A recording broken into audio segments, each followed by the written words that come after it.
ይሄ ከመግባትሽ በፊት ሲል አድርጌ ገላግል። ተረጋጊና ላስረዳሽ። እንዴ ምንድነው የምታስረዳኝ? እስኪ ንገረኝ፣ ምንድነው የቀረ? ቆይ ለምንድነው በእናቴ አስተሳሰብ እኔ ተወቃሽ መሆን? እኔ ታባቷ ልጄን ልታገባው በድጋሚ እንኳን ስታገባው ይቀርና አጠገቡ ቆማ ባያት ደሜ ነው የሚፈላው። እንኳን ልታገባው ይቀርና አለው። አንተ ብቻ የምፈልገውን አድርግልኝ።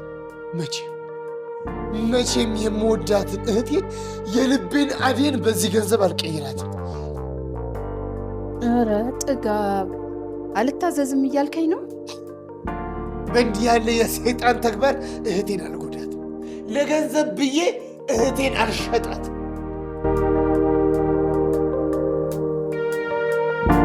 የዛሬው የአደይ ድራማ ክፍል 208 ታሪክ እጅግ አስደንጋጭ በሆነ መልኩ ክስተት ተሞልቶ መጥቷል።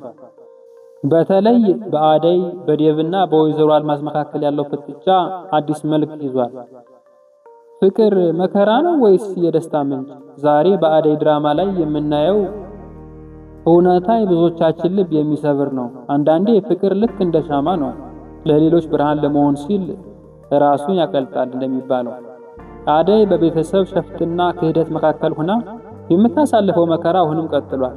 ሰላም ውድ ቻናላችን ቤተሰቦች፣ ዛሬ የአደይ ድራማ ክፍል 208ን እጅግ አስደንጋጭ ትዕይንቶችን ይዘንላችሁ ቀርበናል።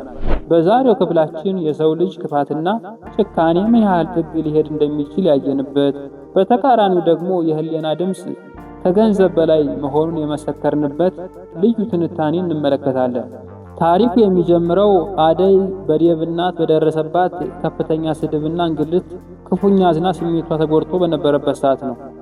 ዴቭ አደይን ለማረጋጋትና ነገሮችን ለማስተካከል ትንሽ ጊዜ ስጪኝ እያለ ቢለምናትም አደይ ግን በቆራጥነት ቤተሰቤንና እኔን ከምታንቋሽሽ እናት ጋር ዳግም ቤተሰብ አልሆንም ስትል የመጨረሻ ውሳኔዋን ትነግረዋለች።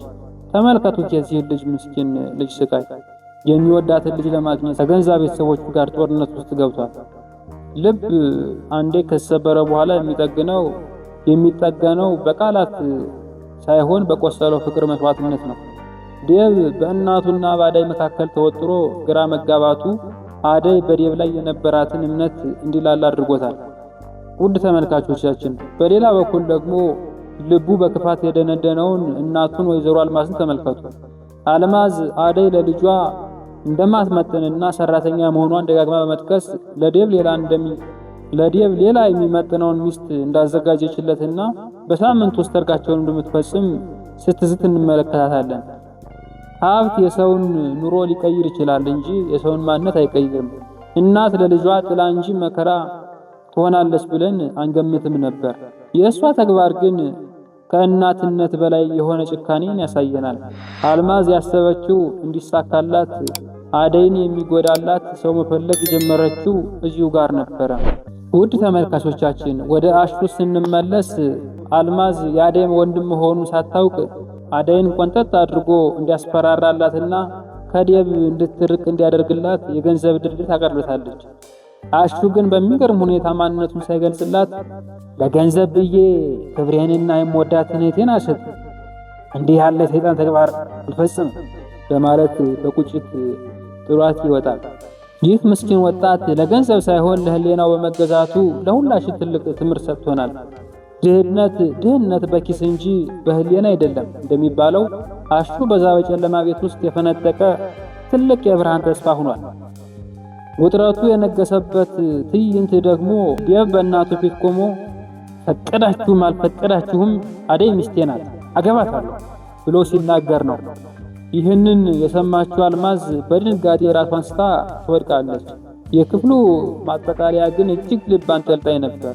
አደይ ብቻዋን ባለችበት ሰዓት ዳኒ በድንገት በስተጀርባ መጥቶ አፏን አፍኖ ሲወስዳት እንመለከታለን። አንዳንዴ ቅርብ ያልነው ሰው ሩቅ ጠላት ሆኖ ይገኛል። የወይዘሮ አልማዝ ልጅን ከማግባትሽ በፊት ሲጥ አድርጌ ነው የምገልሽ የሚለው ዛቻ ወደ ተግባር የተለወጠ ይመስላል። አደይ አሁን በዳኒ እጅ ወድቃለች። ሕይወቷ ለአደጋ ተጋልጧል። ውድ ተመልካቾቻችን፣ የዛሬው የትንታኔያችን ቆይታ ይህን ይመስል ነበር። ክፋት ለጊዜው ሊያሸንፍ ይችላል፣ ደግነት ግን ለዘላለም ይነግሳል። በቀጣይ ክፍል ምን የሚፈጠር ይመስላችኋል? አደይ ከዚህ አፈና ልታመልጥ ትችል ይሆን ወይስ የአልማዝ ክፋት ይሳካላት ይሆን? ሐሳብ አስተያየታችሁን በኮሜንት ላይ አጋሩን።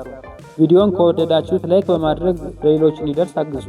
ለቻናላችን አዳዲስ ከሆናችሁ ደግሞ እንዲህ ያሉ ትንታኔዎች እንዲደርሳችሁ ሰብስክራይብ በማድረግ የደወል ምልክቱን ይጫኑ። በቀጣይ ክፍል እስከምንገናኝ ሰላም ቆዩልን። ፍቅር ያሸንፋል።